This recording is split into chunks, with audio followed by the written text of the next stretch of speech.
When we talk about openness in education, we're not just talking about free textbooks or reusable learning objects.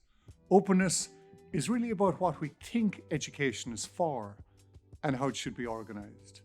So it's about designing, learning, teaching, student support, and training and education systems so that knowledge and learning is easier to access, more participatory, and more socially just for learners and for the communities around them.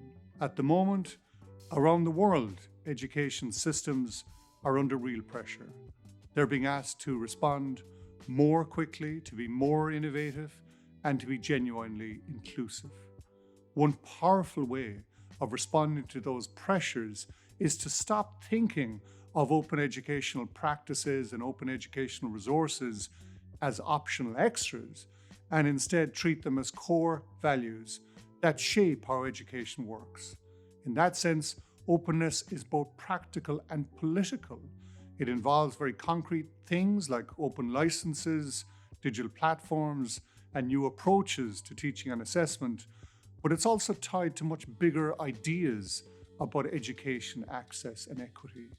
That's why openness connects directly to global commitments we already recognize.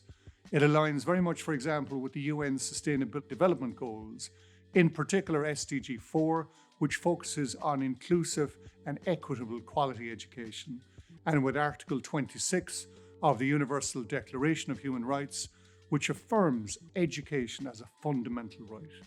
Openness also aligns with a number of other common strategic priorities in higher education, from widening access to teaching and learning quality enhancement, digital transformation, social and design justice, and partnership and public value.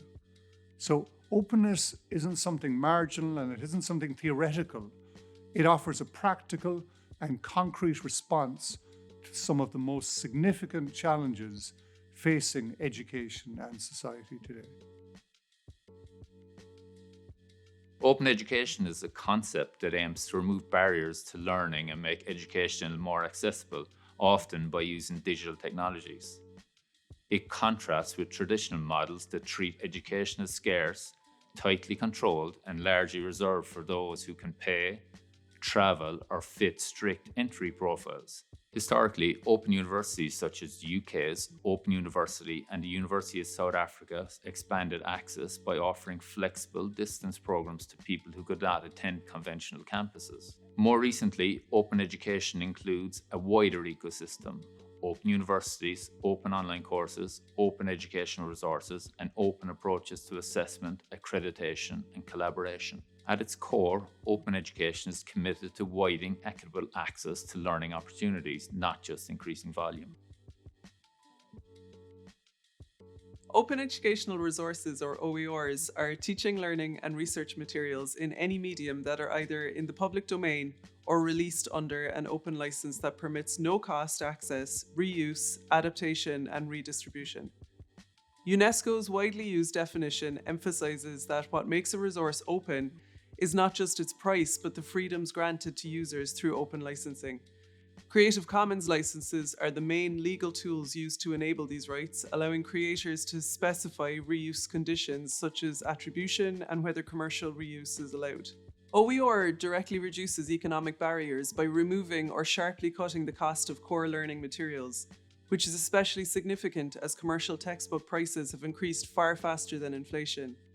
This cost burden falls most heavily on low-income, racialized, and first-generation students, making OER a concrete tool for redistributive justice. There are many ways to find or engage with OER initiatives. You might check with your local digital learning team to find out about OER initiatives at your institution. For example, here at Munster Technological University, we run a reusable learning resources initiative where we support colleagues to create media-rich, open education resources which are shared through Ireland's OER repository, the National Resource Hub. Additionally, consider exploring your national repositories and international repositories like the OER Commons. And remember, many digital education tools make it easy to use OER. For example, H5P users can access, reuse, and remix a wide range of openly licensed OERs through the H5P OER Hub. Open pedagogy focuses on how learning happens rather than just on what content is used. It includes practices that are only feasible because of the OER's 5R permissions, sometimes referred to as OER-enabled pedagogy. In open pedagogy, students are not only consumers of knowledge, but also contributors to the public knowledge commons. For example, writing Wikipedia articles or annotating course readings in ways that remain accessible beyond the class. These practices replace disposable assignments, namely the read, write, submit, vanish approach, with non-disposable work that has a life and audience beyond the course. Educators might co-create syllabi and assessment criteria with students or design authentic assessments that address real community needs.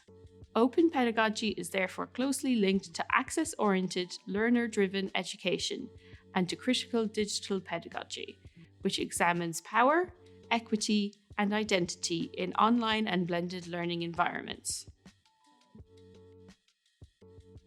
Open educational practices, OEP, bring these strands together by integrating OER use, open pedagogy, and related open approaches into everyday teaching, learning, and institutional work.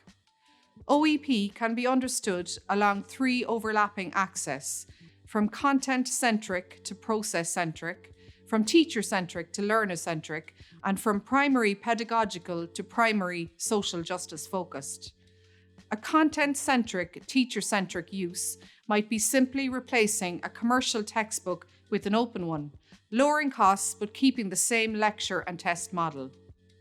A more process-centric, learner-centered example would be co-authoring or adapting open materials with students and giving them real influence over course processes and outcomes. A social justice-oriented practice would further ask whose voices are being centered, how risks of open work are distributed, and whether open activities challenge or reproduce inequities. OEP also intersects with other open movements, including open access publishing, open science and open data, open source software, and open collaboration communities.